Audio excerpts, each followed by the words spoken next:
guys, so we are ready for chapter 6 in Watson's Go to Birmingham. It's called Swedish Creams and Welfare Cheese. Mama stuck her head into the living room and said, Byron, I want you and Kenny to go up to Mitchell's and get some milk, a loaf of bread, and a can of tomato paste for dinner. She waved a little piece of paper at us that had the grocery list written on it. How come Kenny can't go by himself? Byron, I want a half a gallon of milk, a loaf of bread, and a small can of tomato paste. If you asked Mama why you had to do something, she didn't feel like explaining. She just repeated herself. She was chopping up onions for spaghetti sauce, and I guess the tears made it so she didn't feel like talking.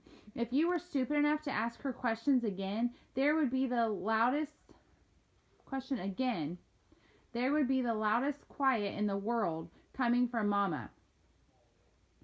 If you went totally crazy and asked the question a third time, you might as well tie yourself up to a tree and say, ready, aim, fire.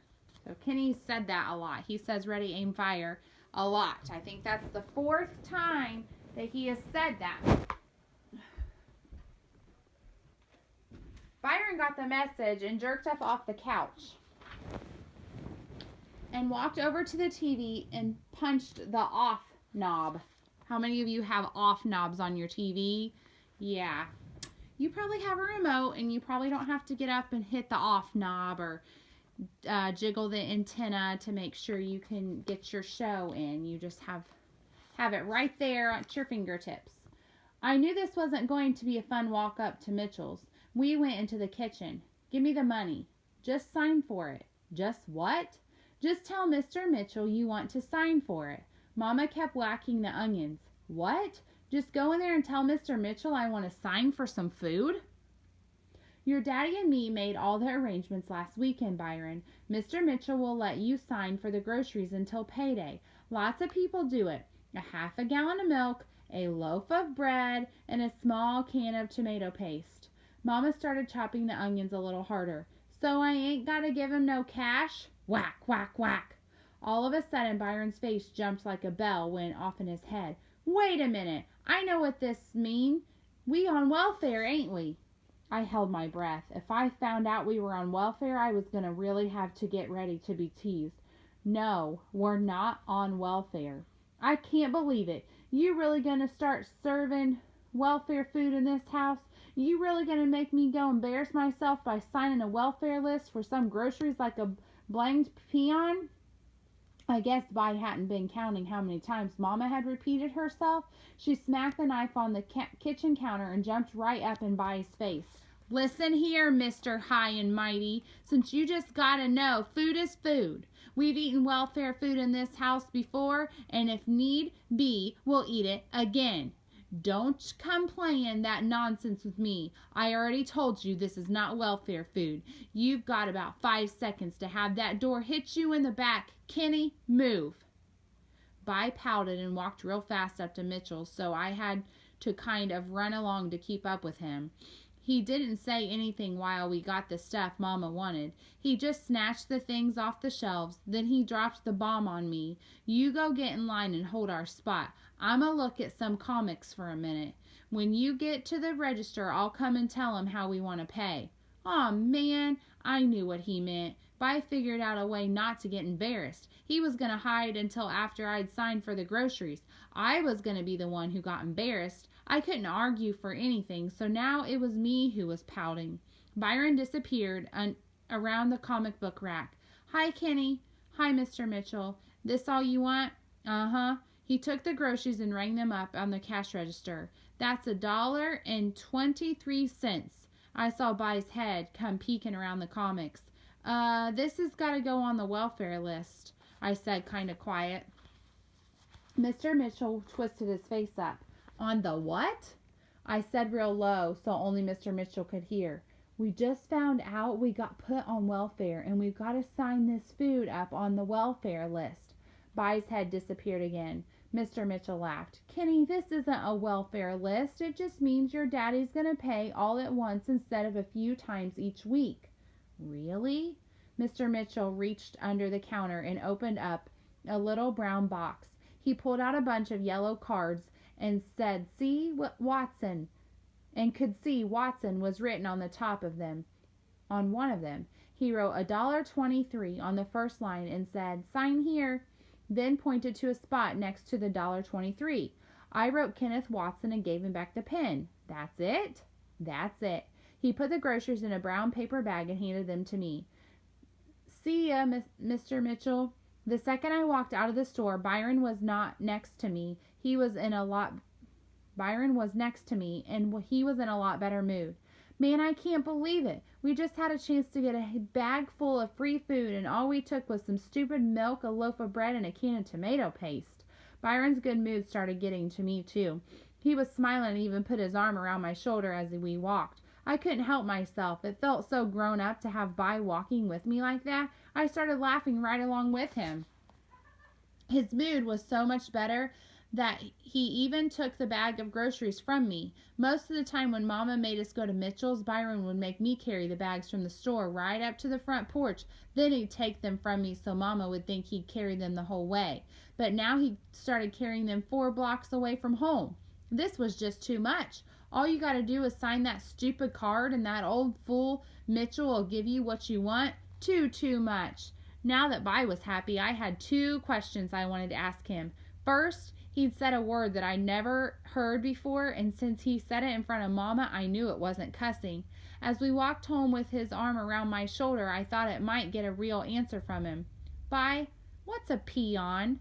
"A peon? Didn't you see the Magnificent Seven? Peons was them folks that was so poor that the rich folks would just as soon pee on them as anything else." I knew this had to be a lie. You could get yourself in a lot of trouble if you listened to half of the stuff Byron said. But I asked my next question anyway.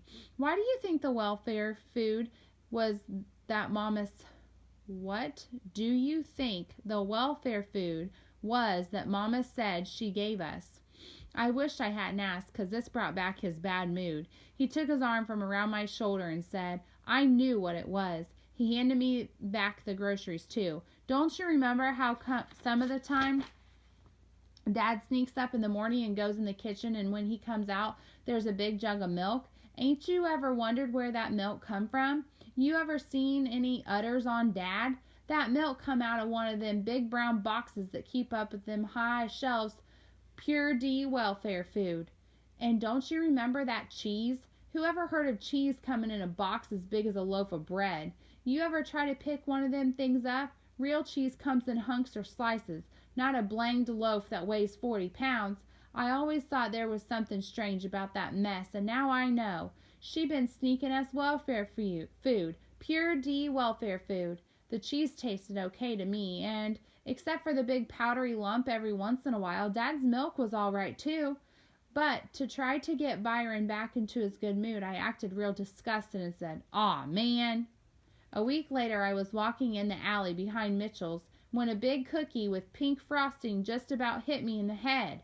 It went by like a little flying saucer, then crashed in the dirt. I looked all around and didn't see anybody, so I put my hands over my face and stood still, because I knew if something weird like this happened once, it usually happened again. Sure enough, another cookie hit me right in the back of and a big laugh came out of the green apple tree. Byron. He dropped out of the tree like a superhero. He had a great big bag of cookies in one hand and a green apple with a giant bite out of it in the other. "Want some?" By tipped the bag of Swedish cream cookies at me. I knew this was a trick. The bag must have been empty, but I looked inside anyway. There was still a half a bag of cookies. "Thanks." I grabbed 2 of the cookies and looked at them real good in case By had put bugs or something on them. They were clean, but I still kept waiting for the trick. Why would Byron waste 4 good cookies on me? Man, Swedish creams have got to be the best cookies in the world. I gulped them down and wiped my hands on my pants. I couldn't believe it. By tipped the bag at me again. He jumped up and snatched a green apple off the tree, checked it for wormholes, then handed it to me. "You best eat some of this. Them Swedish creams is good at first, but they get kind of thick in your throat after a while." Byron was being too nice, so I knew something bad was about to happen. Then I noticed a crumbled up Swedish cream bag on the ground next to the tree, and I could figure out why he was being so generous. He'd already eaten a bag and a half. A bell went off in my head. I knew now why he'd been so excited and happy when he found out about getting free food at Mitchell's. Bye was signing up for stuff that Mom and Dad didn't even know about. It was like he read my mind, 'cause I was just about to say, "Oh, bye," when he stopped being friendly and crossed his eyes at me and said, "Don't even think about it, Poindexter. You ate 2 of them yourself, so quit wasting my cookies and just shut up and enjoy what's left." He tipped the bag up at me again. He had me. I couldn't tell on him, or else I'd be in just as much trouble as he would. I took another one. Bye went over to the green apple tree and slid his back against it until he was sitting down. I did the same thing, right next to him, and we sat together munching. I wasn't used to being this friendly with Byron, so I guess I was kind of nervous and didn't know what we should talk about. Bye just sat there chomping down apples, so I tried to think what him and Buckhead would talk about when they sat around like this. Finally I said, "So, Bye, how about you and me doing a little cussing?" He twisted up his face and said, "I thought I told you little butt to shut the heck up and enjoy the darn cookies. Now do it." I got a huge smile. This was a perfect day, but like always, Bye ruined it. "Look," he pointed up at the telephone wire where a big bird sat. The bird was about the size of a pigeon and was grayish brown with a long pointy tail hanging underneath it. Bye jumped up and said, "That's a mourning dove. They're the coolest birds in the world. Don't nothing shake them up." Bye threw a Swedish cream at it. The cookie zipped right by the bird's head, and all the bird did was raise its wings once and look behind it. He threw 3 more cookies at the bird, and it still didn't move. When Bye's fourth Swedish cream left his hand, I knew that if that bird didn't move, he was going to get whacked. The cookie popped the bird smack jab in the chest. The bird's wings both stuck out in the side for a hot second, with its tail hanging down and its wings sticking out like that. It looked like a perfect small letter T stuck up on the telephone wire. Then, in slow motion, the bird leaned back and crashed to the dirt of the alley behind Mitchell's. I'd been throwing rocks and things at birds since I was born and had never even come close to hitting one. I'd seen a million people throw a million things at birds, and no one had ever really hit one, not even a pigeon. But now Bye had knocked the bird right out of the sky with a Swedish cream cookie. When I got to Byron, he picked up the bird and was holding it in his hands. The bird's head drooped backward and was rolling from side to side, dead as a donut. "You got him! You got a bird!" Byron held the bird in one hand, and with his other one gently brushed pink frosting off the dove's chest. "You got him! I've never seen a bird get—" I looked right at Bye, and his face was all twisted up and his eyes were kind of shut. He dropped the bird, walked over to the green apple tree, and started throwing up. I stood there with my mouth open. I couldn't believe Byron was starting to cry, and I couldn't believe how much vomit a bag and a half of Swedish creams and some green apples could make.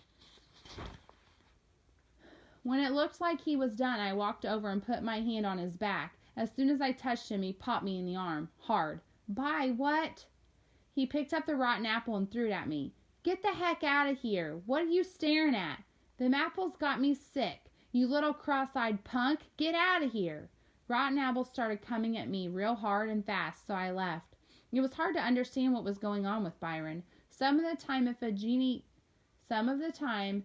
genie came and gave you 3 wishes, you wouldn't mind using all 3 of them to wish some real bad stuff on him. Not stupid things like that woman in the fairy tale when she wished for her husband had a sausage on his nose either. I mean stuff that would make Byron hurt so much that he'd have to think every day about how mean he is. If he just had a sausage growing off his nose, people wouldn't laugh at him behind his back, but no one would ever have enough nerve to tease him to his face and call him weenie nose or something. He wouldn't know how it would feel to always have someone jumping on you, how sad that would make you get. Sometimes I hated him that much and thought he was the meanest person in the world. After my arm quit hurting from his punch, I went back to the alley behind Mitchell's to take another look at the dead bird, but it was gone. Right in the spot where the bird had crashed, Vi had dug a little grave, and on top of the grave there were 2 popsicle sticks tied together in a cross. Leave it to Daddy Cool to kill a bird, then give it a funeral. Leave it to Daddy Cool to torture human kids at school all day long and never have a conscience bother him, but to feel sorry for a stupid little grayish brown bird. I don't know. I really wish I was as smart as some people thought I was, because some of the time it was real hard to understand what was going on with Byron. All right, that's the end of chapter 6. Don't forget to answer your questions.